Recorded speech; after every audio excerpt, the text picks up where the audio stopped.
So we say together, okay.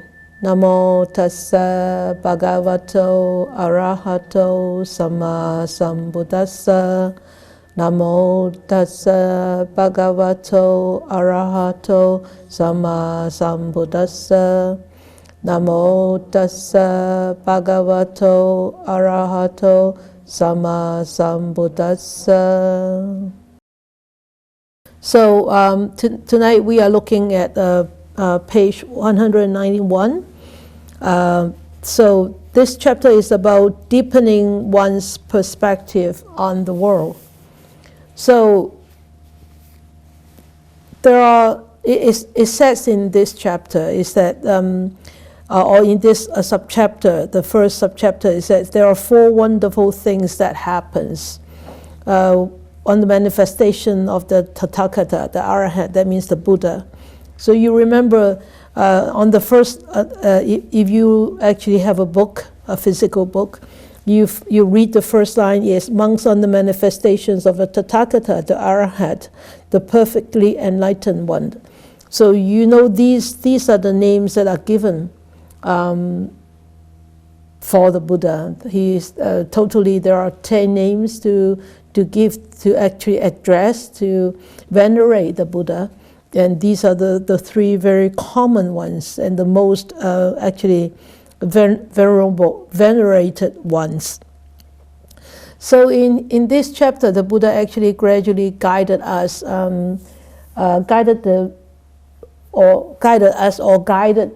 the spiritually mature disciples towards a more thorough understanding of the paroles of all conditions existence.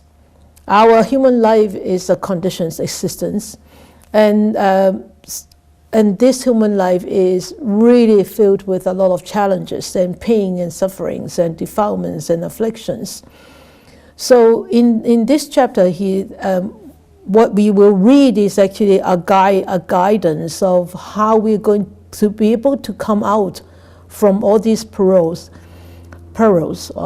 And he insisted us that we could hope that one day we will be able to complete this path and we'll be able to totally liberate ourselves. And because we attain total purifications. So as you are aware, or as if you have heard Dhammapada in the Chinese, I forgot the Dhammapada that we taught in English were not recorded, right? No, okay. So in the Dhammapada, there are a lot of examples that, monks and nuns heard the teachings, and then over that they just attained enlightenment. It became Arhat, Sotapanna, Sakadagami, and Anagami. And you think, wow, really so easy? So easy that one can actually attain enlightenment and attain the Sotapanna and Anagami or Sakadagami or Arahat. So easy, right? So the Buddha's teachings is really not that profound as what the Buddha has proclaimed when he actually became enlightened. But no, it's actually very profound. Very profound. It's just that we wouldn't know, about these great monks who actually attained enlightenment upon hearing the words of the Buddha. We wouldn't know how long they have been on this path, and we wouldn't know how much merits that they have. We wouldn't know how strong are those conditions that they are in, which actually support them to attain achieve such an attainment. We wouldn't know. But what we only know is we heard about them being enlightened right there, just like that. So, and then we think, oh, so easy. I should have been enlightened a long time ago, right? But no, you see, these great monks, they have had spent eons of life, practicing, and it's just that at that moment, those supporting conditions are matured, are sufficient, and it's just about time. There's a right time, right place, right conditions for them to actually attain this enlightenment. So the Buddha has actually described his teachings, or his understanding, his own experience of really, we call them the Dhamma. It's deep and it's subtle, very difficult to see and profound, and so difficult to see because the highest happiness is really cannot be achieved if the heart, or if the mind-heart always yield to longings for things.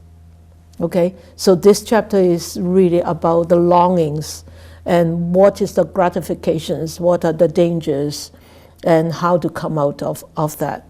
So the first subchapter is really not a big deal. It's just that it says on the manifestation of the Tathagata, the perfectly enlightenment, 4 wonderful and marvelous things would appear. And which 4? And which 4 things would appear? So the first is the Dhamma of a non-attachment is taught. So that is, he says, people for the most part delight in attachment, take delight in attachment and rejoice in attachment. Don't we all do that? Right? We delight in attachment, we take delight in attachment, and we rejoice in attachment, and we think that, oh, it's so nice to attach, or it's so nice to be attached, And so especially as parents, you're so attached to your children, you're so attached to your husband and wife, you're so attached to your grandchildren, or they become so attached to your grandma and grandpa, or mama and papa and all that you feel so much delight and you feel so much joy. But the Buddha here doesn't say that don't become stop becoming delight, or don't blame yourself being joyful. It's just that he actually teaches us to see the danger of taking delight in attachment. Okay, so that's the first thing, is the Dhamma of non-attachment is taught.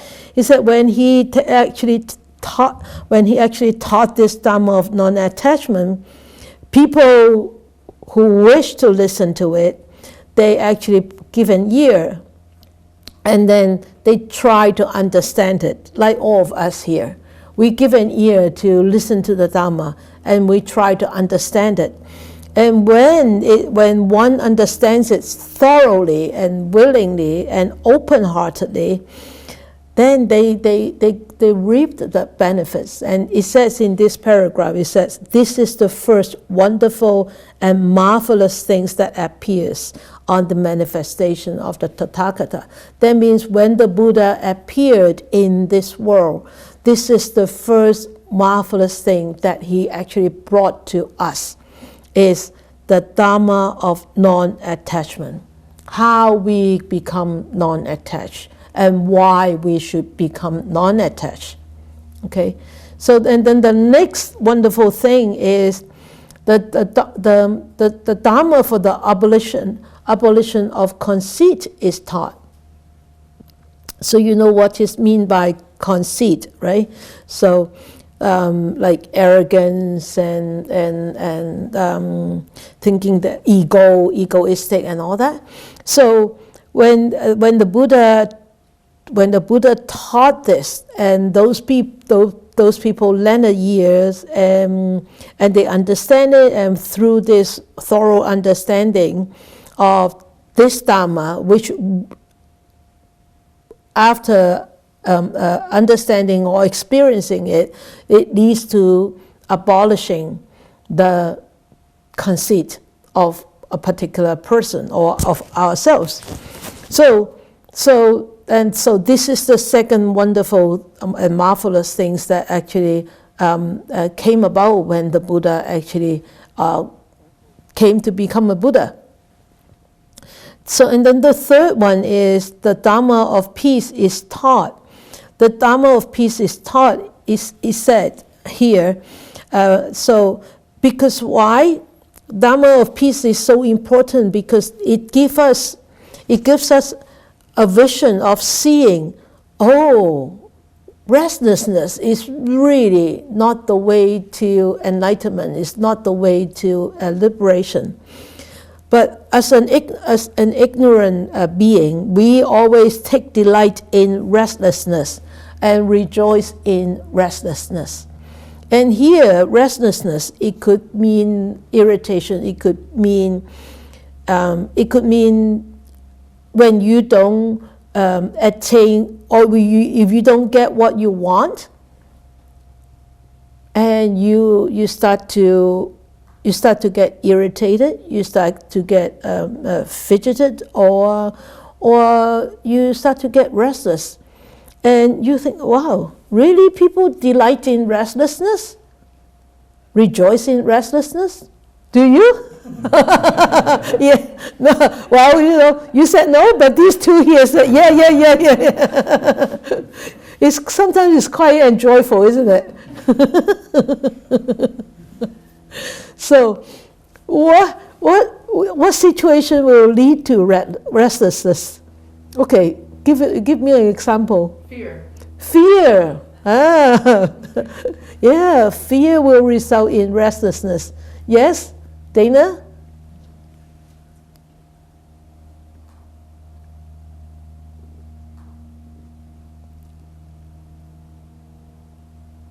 Yeah, there you go.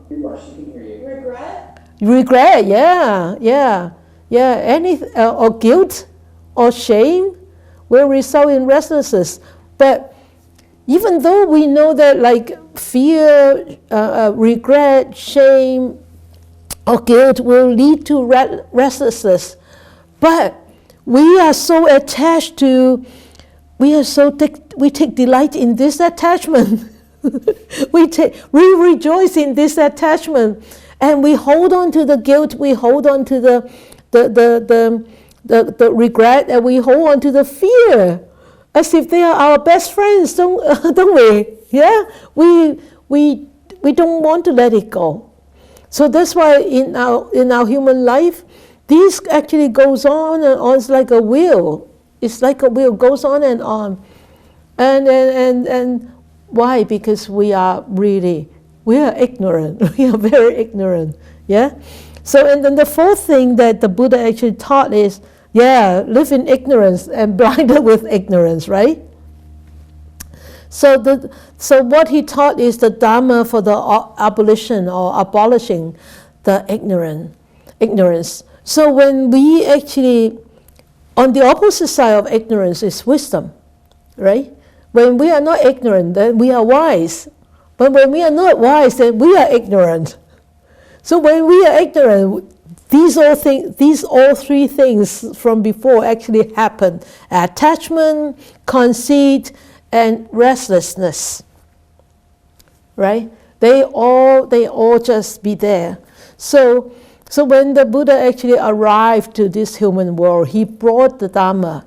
He brought the Dhamma, and he gave this Dhamma to us that actually allow us to come out from all this. And the most important thing is to come out from ignorance. And if we actually could eradicate one bit of our ignorance every day, and we will actually naturally be one bit wiser. Okay?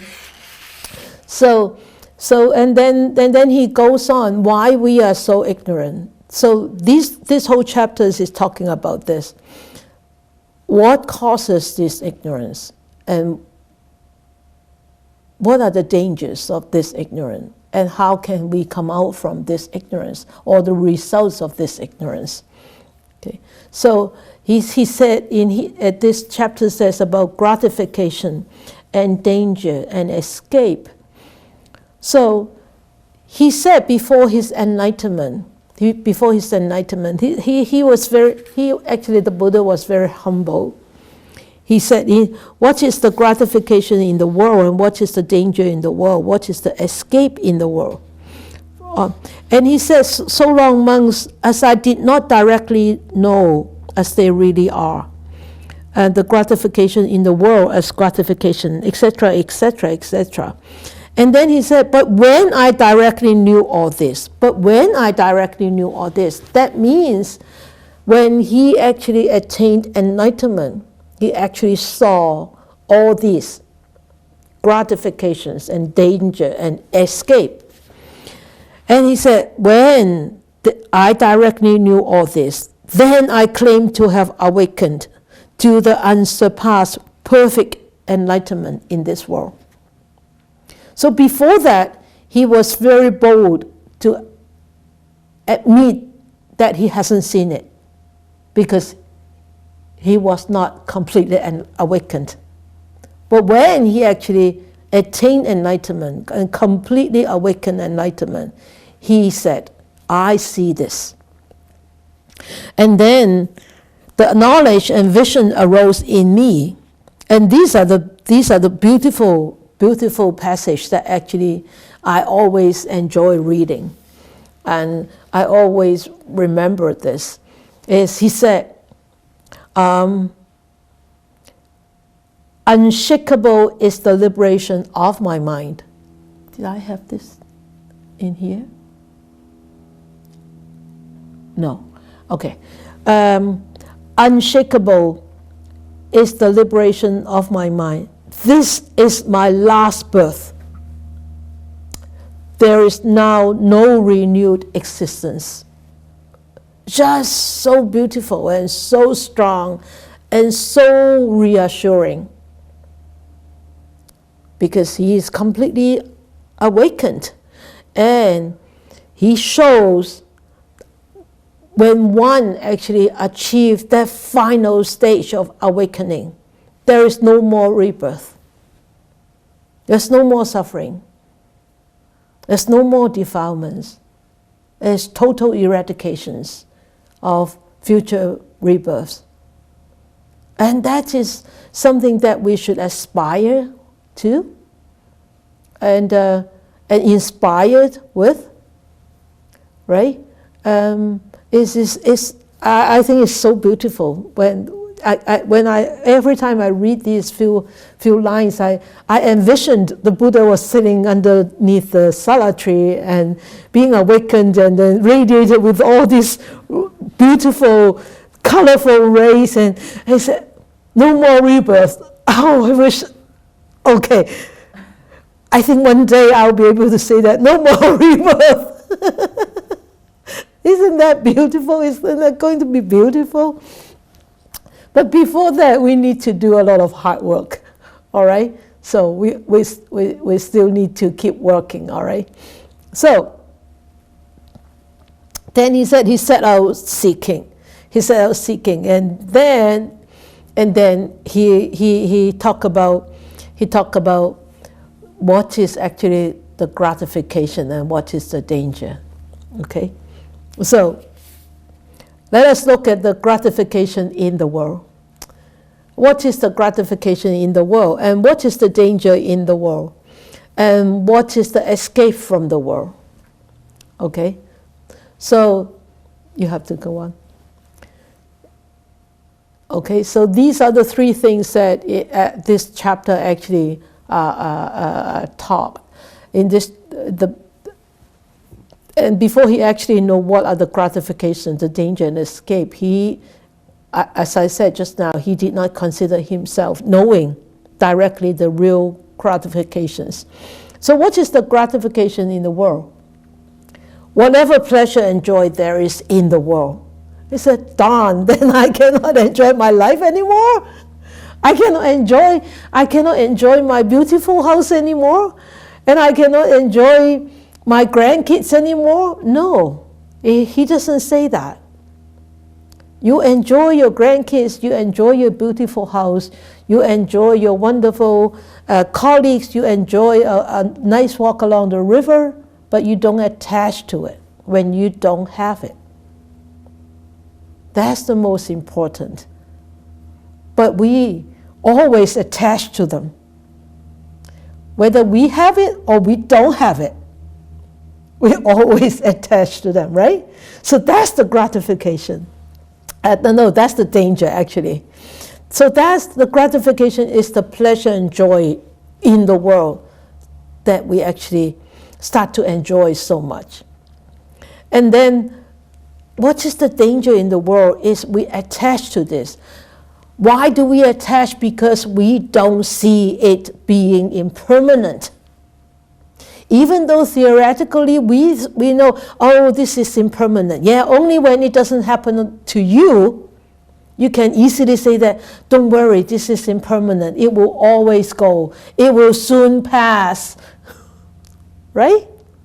When you lose something, or when you whatever, and I will, don't worry, it will soon pass. It won't stay forever, right? Only when it's not happening to you.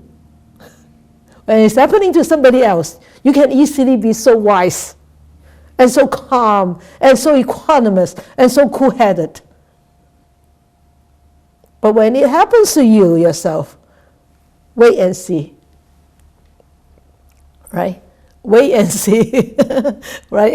Every one of us nodded, right? So big. Yeah, yes. Wait and see. And then in the Chinese saying, there is a saying that when you're not pricked by the pin, you won't feel the pain. Only when the pin prick others, you say, oh, don't worry, it's just a prick, right? Don't worry, it's not too painful. It will soon pass. Just watch it. Just notice it, right? Like what I said to you for meditation, right? Oh, it will pass. It will soon pass. Don't worry about the pain. You won't die with the pain, with the leg pain. You have something to say, Dana? No. No, okay, no. So, that is the danger in the world, is because the world is so impermanent, it's so bound up with suffering and so subjected to change, but yet we take pleasure so much in the world. And what is the escape from the world? It is the removal and abandoning of desire and lust for the world. So he said, if we can actually see this, if we can actually know this, and we understand this, and we try to work it out. Okay, so he started to seek the truth pertaining to these three matters, and so the next one is, he said, what happens if there were no gratification? He said on page 193, he said, if amongst there were no gratification in the world, beings would not become enamored. Is that enamored? How do you say? Yeah. Huh? Enamored. Enamored. Enamored? The emphasis on the second syllable, enamored. Oh, enamored. Enamored with the world.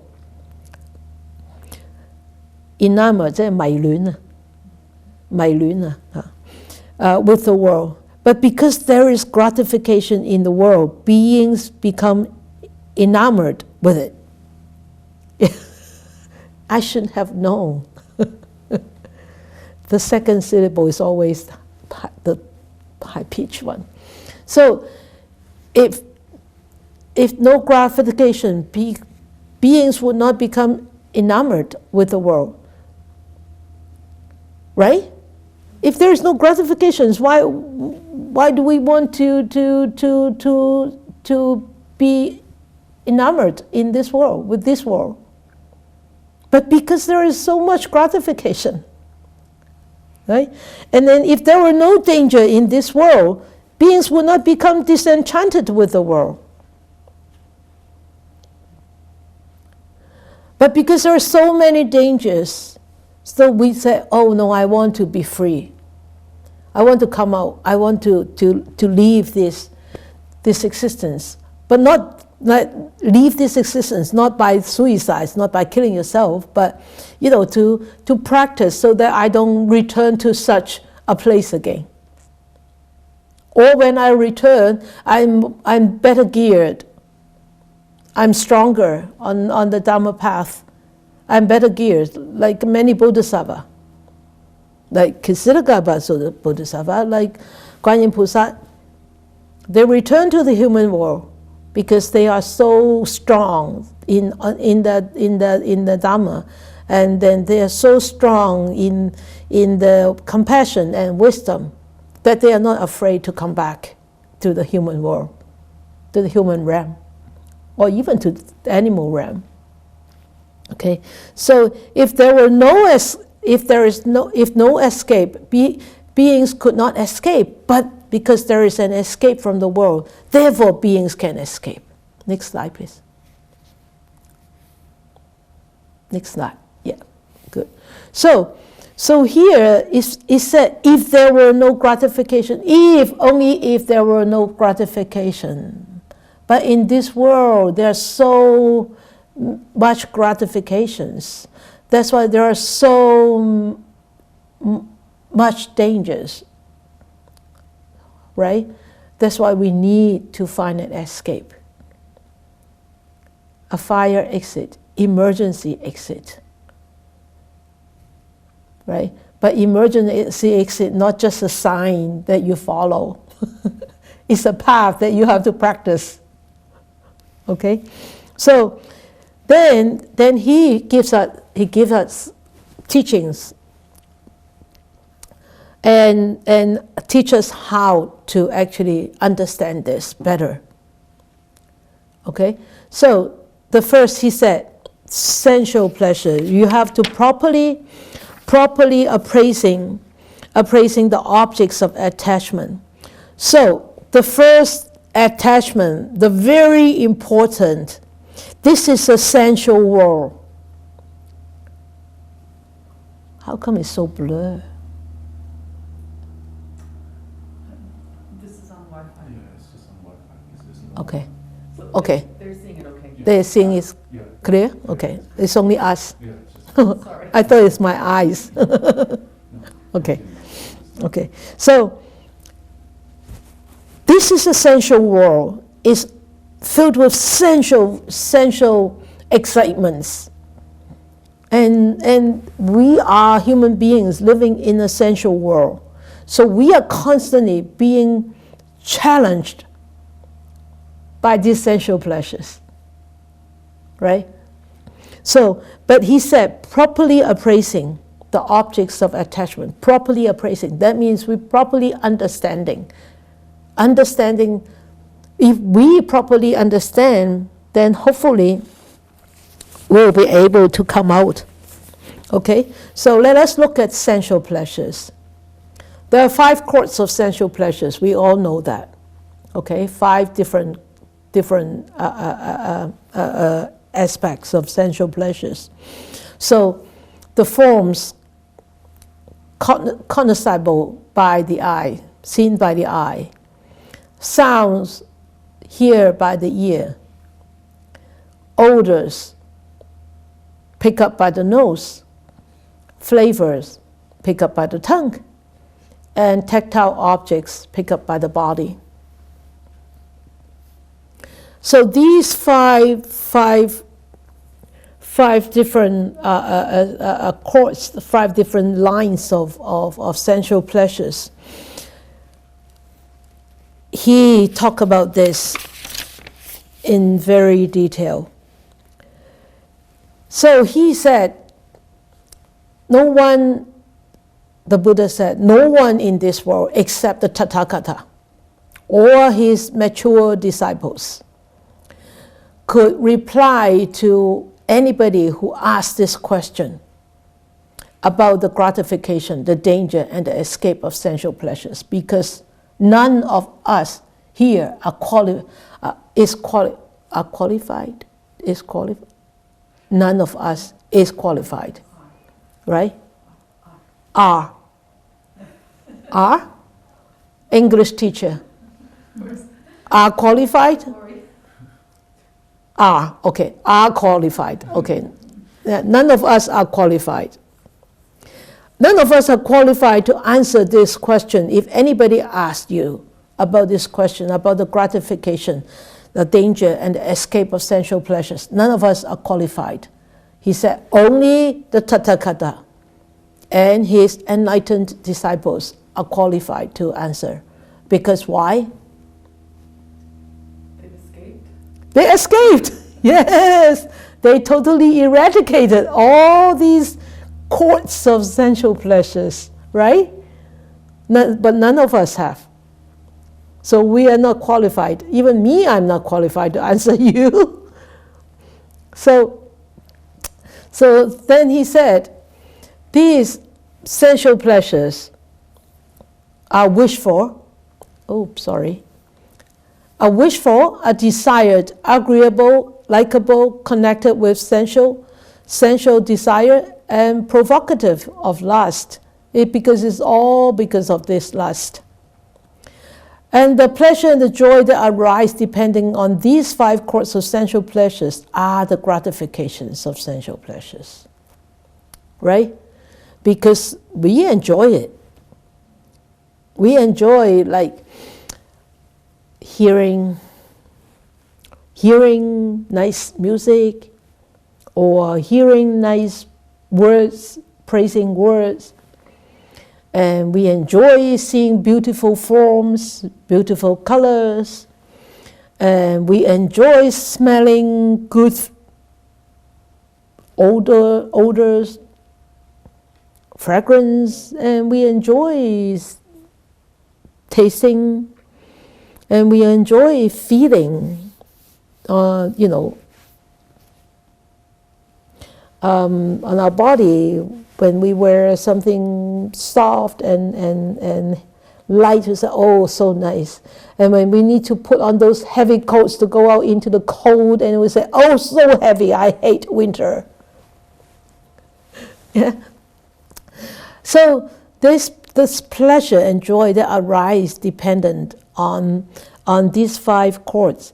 And it says in here, that is really the danger. So it's on page 194 and 95. 94. And he said, these are the facing, when we actually enjoy this, and when we enjoy this and we don't see the danger. And he said, what are the dangers of these gratifications? And that is on page 194. That is the danger in this case of sensual pleasures. There's quite a bit of danger. I listed them out from the book. So the first one is facing possible natural disaster. Okay. That is actually, how would you see this? Facing possible natural disasters. That is one of the dangers of sensual pleasures. Why would the Buddha say this?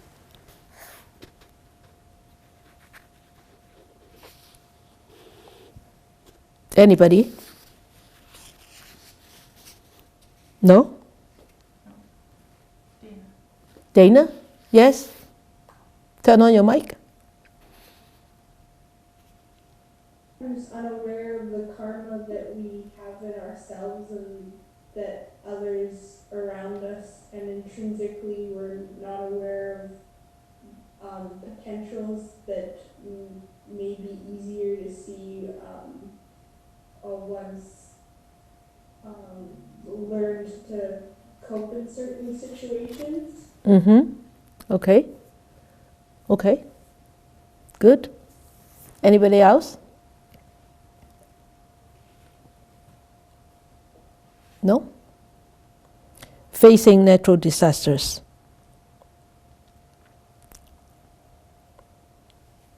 Nobody?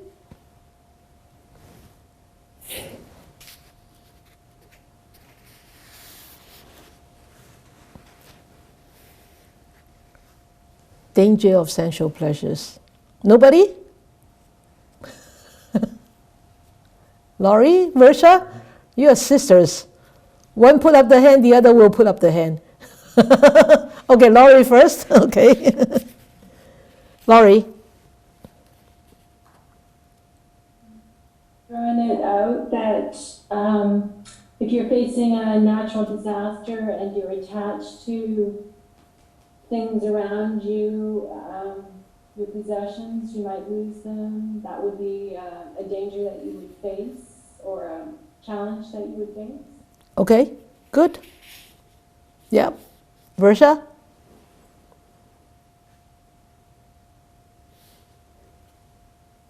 I was thinking that maybe you become so focused on that gratification from sensual pleasure that you're oblivious to what's around you, you're not mindful of what's around you, so that could lead you to encounter a natural danger. Yes. Good. There was a woman a couple of weeks ago in Hong Kong. She was jogging. She jogs every morning. Young woman, 30-something, early 30s. She was jogging, but she actually put a headphone on, those noise reduction headphones. And she was jogging, and she did not hear what's happening around her. There was a big, huge tree cracking. Crack. So, big tree, very, very old tree. When a big tree cracks, you can hear, right? Because she had headphones on. Gratifications of sensual pleasures. She did not hear that natural disaster coming, and the tree fell on her, killed her. I think it was 2 weeks ago, yeah, in Hong Kong. Sorry, it was on the news. So this is a gratification, and this is a danger. Facing possible natural disasters. This is how I see. This is how I see this. Yeah. Okay. So, and then the next one is doesn't get the reward as he wishes. Right? Then a lot of times when we face sensual pleasures, we get disappointed, right? Because we don't get what we wanted. And then he said, worry about losing the gained property. So, when he says here, he works and strives, and then he will start to and makes an effort. Thus he sorrows, grieves, and laments. He weeps, beating his breast, and become distraught. My work is in vain. My effort is fruitless, and all that. Okay, he said this too is a danger in the case of sensual pleasures. Okay, so that is worry about losing the gained property, and the work that he's done is in vain. So that is the danger. And then because of that, a lot of times it will cause disputes, conflicts, quarrels among families in different castes, or even within the same caste or within the same family. Right? So this is the danger.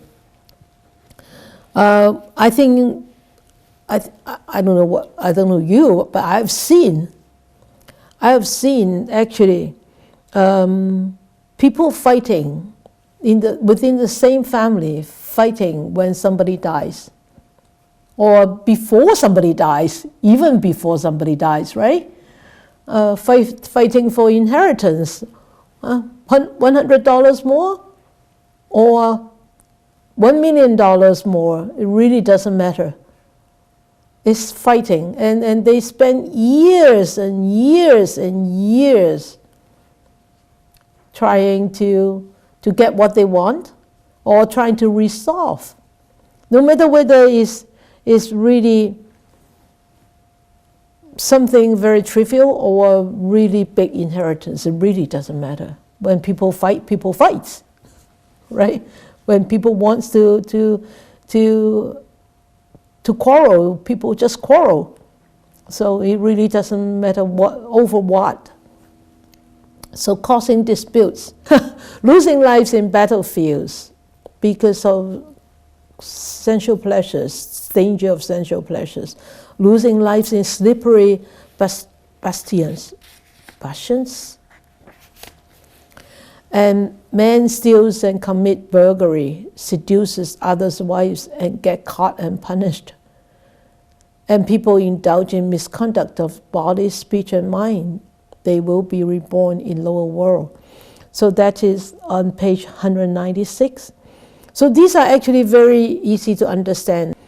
And because of these gratifications, we want these sensual pleasures. People pay, people risk, people go after any resources that they could get their hands on to fulfill this urge, to fulfill this searching of sensual pleasures, and those are the dangers. So it's really, those dangers are not hidden. Those dangers are actually very obvious to us. Aren't they obvious? Some of them. Most of them. Yeah, but we are so blind. We are so blindfolded. Yeah, Dana? Yeah, Dana? Speak. Yeah, you just... I was wondering with family or close community members with sensual pleasures, when like they have quite a bit of them sometimes, how to adapt to situations helpfully instead of being encouraging to cause them dukkha. Yeah. Well, everything has to be middle path, right? Everything has to be middle path, and of course, within the family or within the communities, mind you, we are not saints and sages yet. So we need to really don't go too extreme in either two extremes. All right? Don't go too extreme in pushing away all the sensual pleasures. And don't go, the other extreme is attached to all sensual pleasures. You have to be in the middle path. And for example, we need to eat.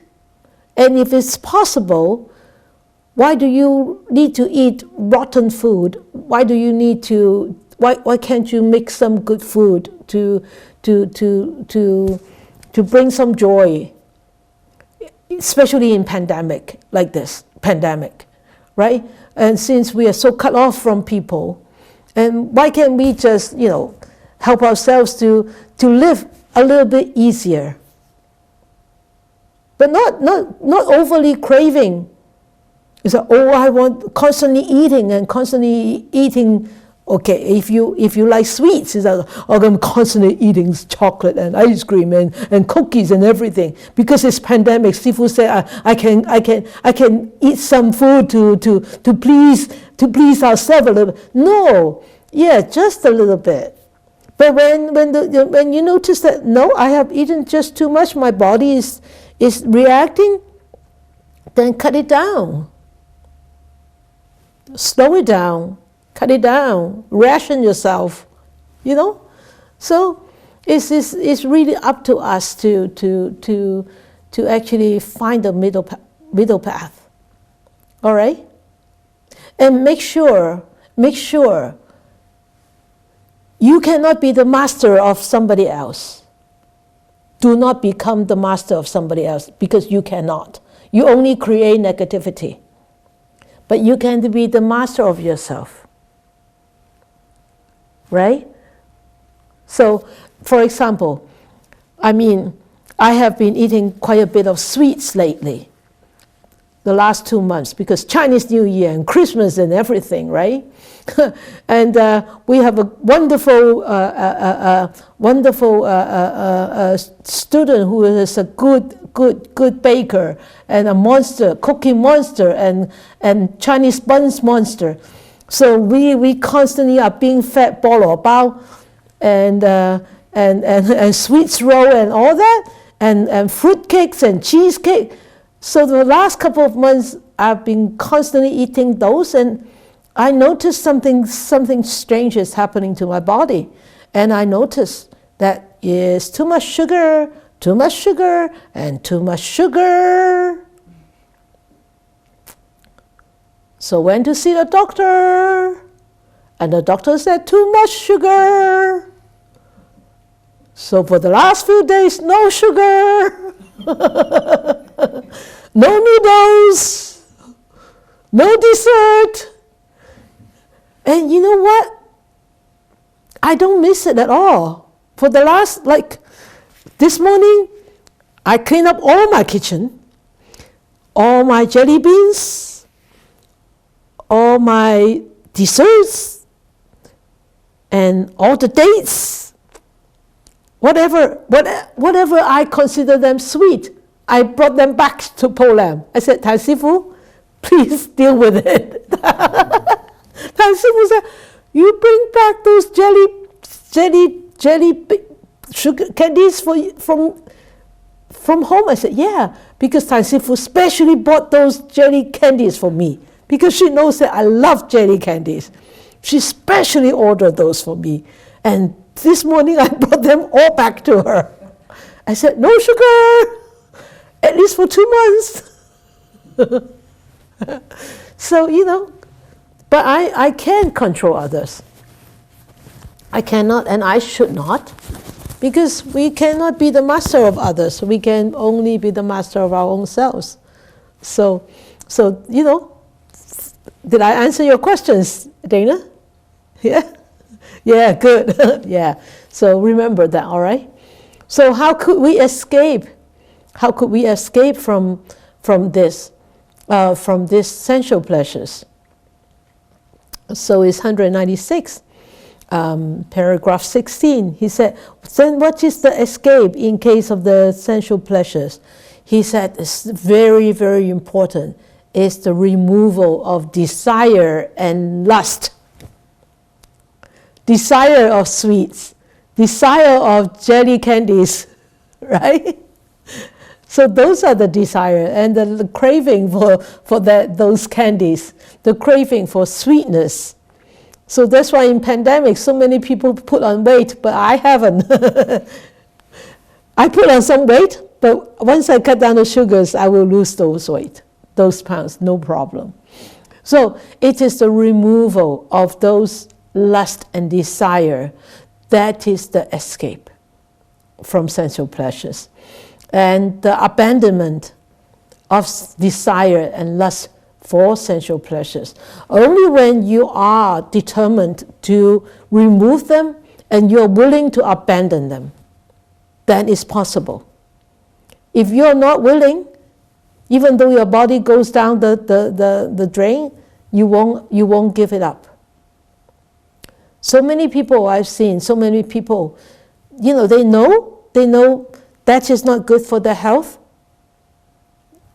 They can't let it go because they have that desire and they cannot let go of that desire. So that's the danger.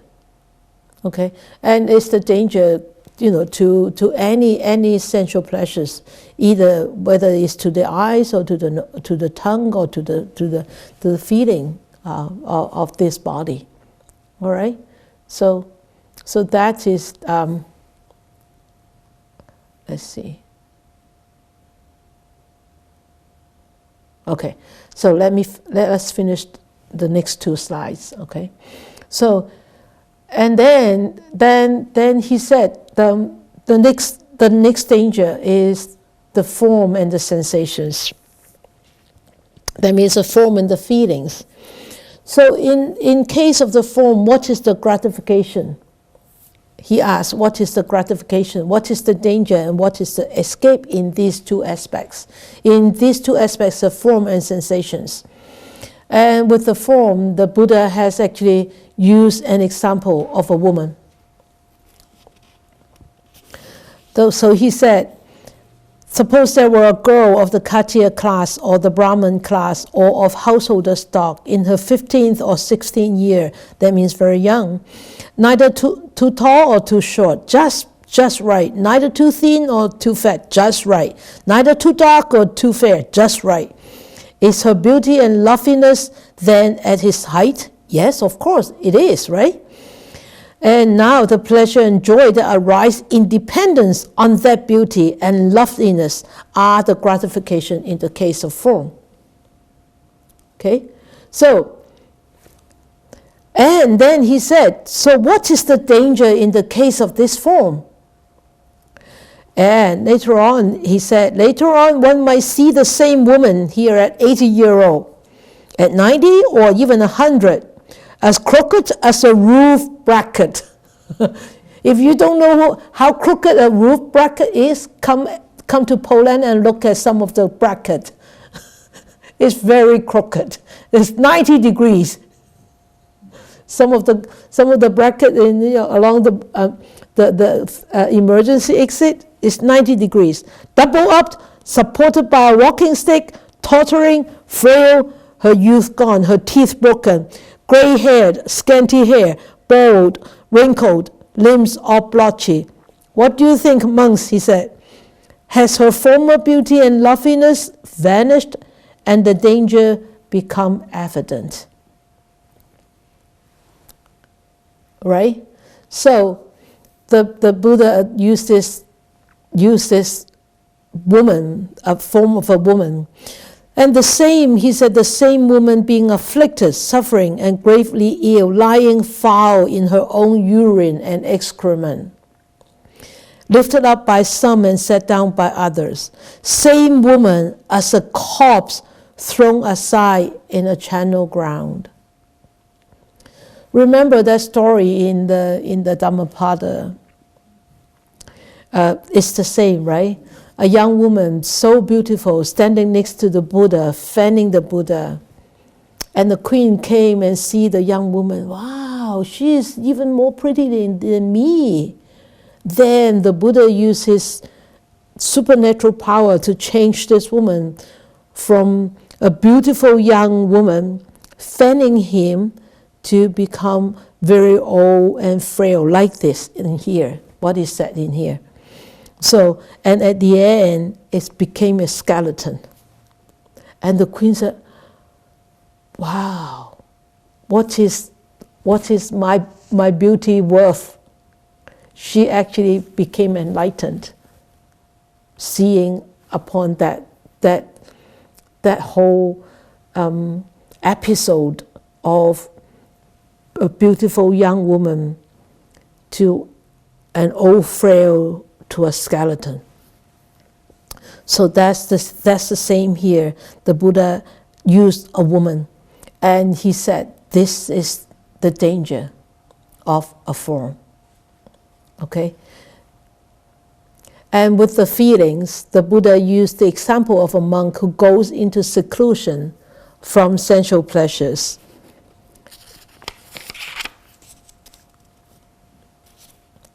I'm rushing you, right? Am I rushing you? Yes or no? Okay. No? Okay. You're still with me, right? So the feelings part is the 198. And he said, what is the gratification in case of feeling? Here's the monk went into seclusion, secluded from unwholesome states, and a monk enters upon and dwells in the first jhana. And then he is accompanied by rapture and happiness. And this is the highest gratification. So of course, in deep jhana, it's actually very pleasing. Very pleasing.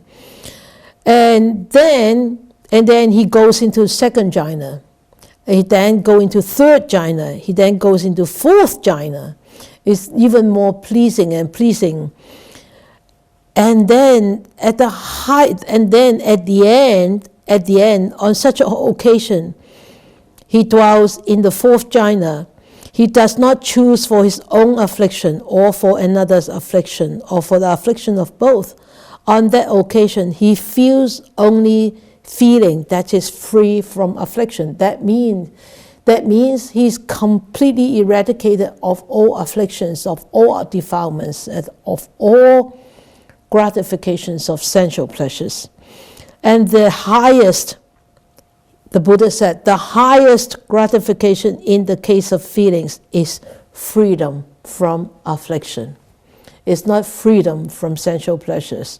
It's not freedom from forms or sensations. It's freedom from afflictions. That is the highest gratifications. And he said, then he asked the monk, what is the dangers in the case of feelings? The feelings are impermanent. The feelings are subjected to change. And that is the case in the case of feelings and in the case of form and in the case of sensual pleasures. And then what is the escape? The escape is to see this is a danger and we abandon it. And we are willing to let go. And we understand why does it arise? Because of desire and lust. And how can we come out from this danger? We abandon them. Then that's the way out of danger. Okay? So the Buddha actually taught us in these few pages is the gratifications, the dangers, and the escape from sensual pleasures, from forms, from feelings. The only escape is we actually see how it arises and why it arises. It arises because we crave, and it arises because we are ignorant. And the only escape is we are able to abandon it and to come out of it. So those are the this few chapters talk about this few pages talk about the gratifications and the danger and the escape from these three things or four things: sensual pleasures, forms, and sensations.